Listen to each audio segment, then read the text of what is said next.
Marami ang napasana all sa trending picture ni Francine Diaz. Sa X or dating Twitter, nag-viral ang litrato na ipinost ng kapamilya online world Qualerts kung saan kitang-kita ang makinis at kumikinang na kilikili ni Francine habang nagpo-posing. Natural lang ang dating pero di napigilan ng mga netizen na mapansin ang kanyang flawless na aura. Kanya-kanyang comment nga ang mga utaw online at bumuhos ang mga papuri para kay Francine. Sabi ng mga netizen, ganda so much, grabe naman ganda niya at kinis. Grabing kagandahan, puting-puti, mukhang may potensyal talaga si Francine sa pagpapasexy.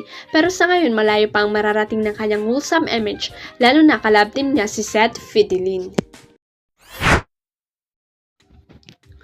Kumakalat ngayon sa social media ang chikang buntis daw ang It's Showtime host at dancer na si Jackie Gonzaga.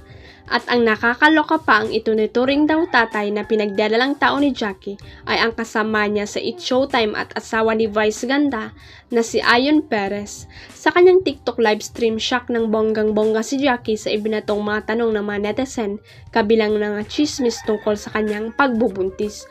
Anong issue ang balik tanong ni Jackie sa mga nanonood sa kanyang TikTok live? Sinagot naman siya ng netizen at sinabing may connect nga ito sa umano'y pagdadalang tao niya. Sabi ni Jackie, si Kuya Ayon, anong truth kung ano-ano pinagsasabi nyo? Welta pa niya sa mga nagpapakalat ng fake news. Adik ba kayo? Tigilan nyo bis nyo ah.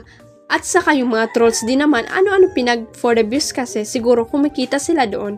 Wala doon sila kinikita. Ganun talaga, green nila yun, issue nila yun, bala sila doon, paliwanag pa ni Ate Girl. Sabi pa niya sa mga taong naniniwala agad sa mga nababasa at napapanood nila sa social media, kadiri mga issue nyo, kadiri mga tao naniniwala sa fake news.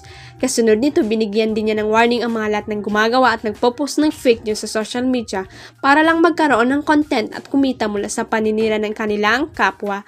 Congrats naman sa lahat ng mga hindi naniniwala sa fake news at nakakapag-isip kayo ng maayos. Pa-shoutout naman si Jack sa mga netizen na nagkomento sa kanyang TikTok live. Huwag kalimutang i-click ang subscribe button at i-ring ang notification bell para sa latest at legit chika updates.